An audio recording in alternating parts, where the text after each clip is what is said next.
People think that when you pay somebody, you're paying them for the job that they're doing. That's not true. You're not paying them for the job that they're doing. Unless it's like manual labor right there and then, they're fixing your, I don't know, your bathroom. But even that requires a certain amount of skill. When you pay an expert, you're paying them for how long it took them to acquire that knowledge. A woman saw Picasso, famous artist, at a cafe. Oh, Picasso, Picasso, I admire you so much. Can you do me, give me like a souvenir? You know, draw me something on a napkin or something? Picasso said, yeah, give me a napkin. He takes the napkin, draws something. 30 seconds later, you got $50,000. The woman almost had a heart attack. What, $50,000? What are you, crazy? You joke, right? He goes, no, $50,000. You want this napkin, it's $50,000. She goes, took you 5 seconds to make it. He goes, no, no, no. It took me 60 years for you to want this napkin. It took me 60 years to acquire the skill, to be recognized around the world, for you to actually ask me to draw you something on a napkin. That's what you're paying for. That's what you're paying for. When you go to a Beit Din, for example, somebody complained to me recently about the cost of the Beit Dins for conversion. He says, in his opinion, he's a nice guy, really nice guy. He says, but in his opinion, in his new opinion, he's a brand new Jew, in his opinion, he thinks that Beit Din shouldn't charge anything. Shouldn't charge anything. It should be free to convert people. I said, why should it be free? He goes, why? Why? Don't they want more Jews? I said, yeah, why is one thing negate the other? Do you know how long it takes to become a Dayan? It takes 20 years of learning. Minimum. Minimum. Most of the time, you're talking about 25, 30 years of learning. A really good Dayan, his entire life. That means you're talking about the guy's a Dayan. He's already 60, 70 years old. That means he's learned pretty much every single day since he knew how to read. You're not paying for the 5 seconds he looks at you to see if you dipped in the mikveh. Oh, Chazaku Baruch, you're a Jew, welcome to Judaism. You think that's what you're paying him for? No, you're paying him for 60 years, 7 years of toiling over the Torah. That's what you're paying him for. That's what you're paying him for. You're paying him for that in Shamayim, they actually consider his signature valid. You could sign a certificate also. In Shamayim, it says toilet paper. Why? You're nothing. He's been studying for 60, 70 years. He signs. Shamayim says, oh, the rabbi such and such signed it. This guy's a Jew. His signature means you are a Jew or you're not a Jew. Your signature, I don't know, maybe a check you could sign. Check you could sign. That means something into the bank. So that means, what are you paying for? You're paying for the decades of learning, the decades of Mesirut Nefesh. People think that if they watch a few shiurim and they read a couple of books, they're already smart. If you actually understood what it means to be a Talmid Chacham, you become embarrassed. You become embarrassed. I'll show you this. This, for example, is something I brought with me. I was thinking of maybe mentioning it at some point. Maybe I will, maybe I won't. This is a TeShuva. This is an answer from one of the Gdolei Hador, Arav Baruch Ber Leibovich, that he writes in Birkat Shmuel, and he writes about whether it's allowed to go to these schools that have become modern, where they start teaching secular subjects. Now, this tshuva, first of all, it's in Rashi script. You're not going to find it in English. But forget about that part, even if you find it in English. The amount of knowledge and sources that's in a single tshuva, this is, I don't know, 6, 7 pages, whatever it is. It's tiny little handwriting. This is like the small print on medicine. The amount of information that's in this tshuva, you need to know no less than about, I would say no less than probably 5,000 books. By heart. In order to write this tshuva.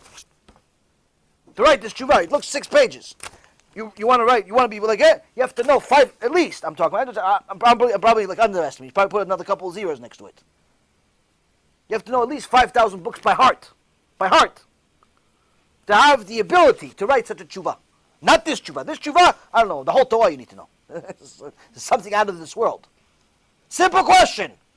Are you allowed, not allowed? You think it's yes or no? What, you think you just decide yes or no? So, to be a dayan, to be a posek, requires such an immense amount of sacrifice. A life's worth of sacrifices.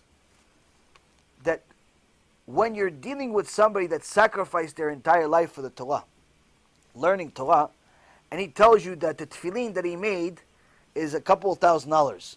The Sefer Torah that he wrote is $50,000, $100,000. The mezuzah that he sold you is a couple of $100. The little piece of paper that certifies that you're married or you're a convert is a few dollars or whatever it is.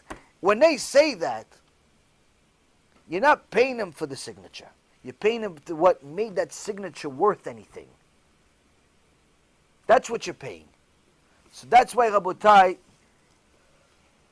the people that look for discounts in the Jewish world are simply making a very, very big mistake, because they're not valuing the Torah. They're not valuing the Torah. You're not giving kavod to the Torah, which is a sin of itself.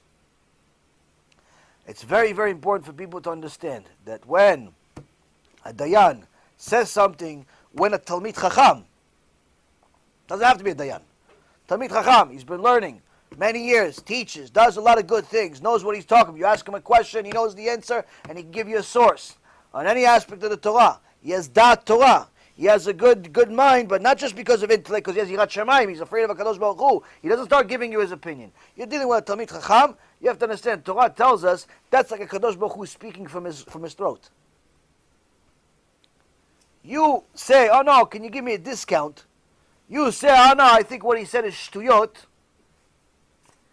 I don't want to scare you too much, but I could just tell you, the Reshit Chokhmah says there's a special place in Gehenom for people like that. That's how much HaKadosh Baruch Hu adores Talmidei Chachamim. So, you have to understand, a Talmid Chacham may not look like much in this world. But in the next world, in the real world that's eternal, they're the kings. That's what the Gemara says. Who are the kings? It says Talmidei Chachamim. Who are the kings? Talmidei Chachamim. Who's Talmid Chacham? Someone who sacrificed his life for the sake of Torah. Not someone sacrifices the Torah for the last 5 years. Life, meaning you could be learning for 20 years straight and still be a בור ועם הארץ. 20 years straight, all day, all night, you're learning. According to Torah, you still have no idea what you're talking about. It's not a matter of time. It's a matter of sacrifice. It's a matter of what you got out of it. Some people get in less time, some people get in much more time. Point being, Rabotai, Talmid Chacham is not you are self-declared Talmid Chacham.